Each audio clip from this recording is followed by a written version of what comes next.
سب سے پہلے نماز کی نیت کرنا چاہیے.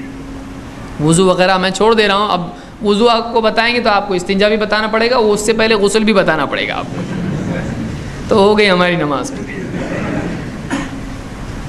تو میں شروع کروں گا وہاں سے کہ اب نماز کے لیے کھڑے ہو رہے تو کیا کریں. باقی انشاءاللہ کسی مستقل درس میں ہم غسل الگ سے اور وضو الگ سے انشاءاللہ تفصیل سے دیکھیں گے, لیکن آج ہم نماز دیکھ لیتے ہیں. سب سے پہلے دل سے نماز کی نیت کرنا. بہت سارے لوگ زبان سے کہتے ہیں 2 رکعت نماز پڑھتا ہوں میں فرض فجر کی واسطے اللہ کے منہ میرا کعبہ شریف کی طرف. اس طرح سے کرنا ثابت نہیں ہے. اللہ کو اتنی ڈیٹیل دینے کی ضرورت نہیں. اللہ کو پہلے سے معلوم ہے. یہ کہہ سکتا ہے آدمی میں فلاں ابن فلاں, میری عمر اتنی, فلاں علاقے کا رہنے والا, فلاں مسجد میں فلاں امام کے پیچھے آج تاریخ کیا ہے, ہاں یہ تاریخ کو. تو ایک آدمی اللہ کو آپ ڈیٹیل دے رہے ہو, وہ جو ساری آپ کے کل کیا ہونے والا اس کو معلوم ہے, آپ ابھی کیا ہو رہا ہے اس کو بتا رہے.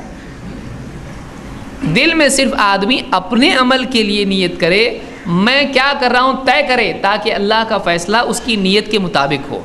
تو نیت اللہ کو انفارمیشن دینا نہیں ہے, نیت اپنے دل میں کوئی چیز طے کرنا ہے, کیونکہ جیسا یہ طے کرے گا ویسا اس کو ثواب یا عذاب ہوگا, ویسے اس کی عبادت ادا ہوگی یا نہیں ہوگی. مثلا ایک آدمی ہے, وہ انگور خرید رہا ہے. اب کیوں خرید رہا ہے؟ اگر وہ انگور خرید رہا ہے شراب پینے کے لیے, بنا کے پیے گا شراب اچھی جھم برابر جھم شرابی, اگر اس لیے خرید رہا ہے تو گناہ ہے. لیکن انگور وہ اس لیے خرید رہا ہے کہ میرے بچے گھر میں بہت دن سے بول رہے تھے ابو انگور لے کے آؤ, ہم کو کھانے کو جی کر رہا, بچوں کو کھلانے کے لیے کر رہا, پڑوسی کو دینے کے لیے کر رہا ہے. کسی مہمان کو کھلانے کے ثواب ملے گا کہ نہیں ملے گا, اس کو ثواب ملے گا. تو کسی بھی عمل کا ارادہ کرنا اللہ کو بتانے کے لیے نہیں ہوتا ہے, نیت اللہ کو بتانے کے لیے نہیں ہے.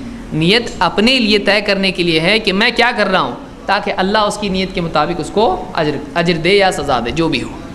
تو نیت زبان سے نہیں کی جاتی ہے, نیت دل سے کی جاتی ہے, کہ آدمی اپنے دل میں ارادہ کرے میں کیا کر رہا ہوں, اور اس میں یہ بتانے کی ضرورت نہیں ہے منہ میرا کعبہ شریف کی طرف, تو اور کہاں کرتے ہیں وہ پھر, تو یعنی یہ بتانے کی ضرورت نہیں ہے. یا کھڑے ہو کر بیٹھ کر اور یوں فلاں کپڑے پہن کر, تو بتانے کی ضرورت نہیں ہے آپ کو کتنے بجے کتنی یعنی کون سے دن تاریخ وغیرہ کوئی بتانے کی ضرورت نہیں. آدمی نیت کرے میں فجر کی 2 رکعت پڑھ رہا ہوں, تو کون سی, فرض پڑھ رہا ہوں یا سنت پڑھ رہا ہوں, تو اتنا ارادہ دل میں آدمی کرے. زبان سے بولنا کسی بھی امام سے ثابت نہیں ہے.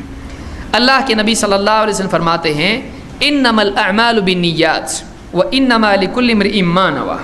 اعمال کا دار و مدار نیتوں پر ہے, اور ہر ایک کے حصے میں وہی آئے گا جس کی اس نے نیت کی تھی.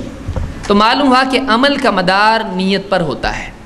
جو نیت آدمی کرے اس کو اس کا ثواب ملے گا. مثلا مسجد میں آ کے 2 رکعت اس نے پڑھی صبح سویرے فجر میں, اب اس نے کون سی نماز پڑھی, 2 رکعت سنت بھی تو ہے اور 2 رکعت فرض بھی ہے, تو پڑھ کیا رہا ہے, تو اس نے طے کرنا ہے کہ میں سنت پڑھ رہا ہوں یا میں فرض پڑھ رہا ہوں. تو اس سے معلوم ہوتا ہے کہ اعمال کا مدار عمل کیا ہے, قبول ہوگا نہیں ہوگا, کون سا عمل ادا ہوا, تو یہ کیسے طے ہوتا ہے, اس کی نیت سے.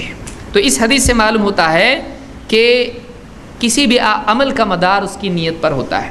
ہم نماز کے لیے جب کھڑے ہوں تو ہم دل میں ارادہ کر لیں کہ ہم کون سی نماز پڑھ رہے ہیں.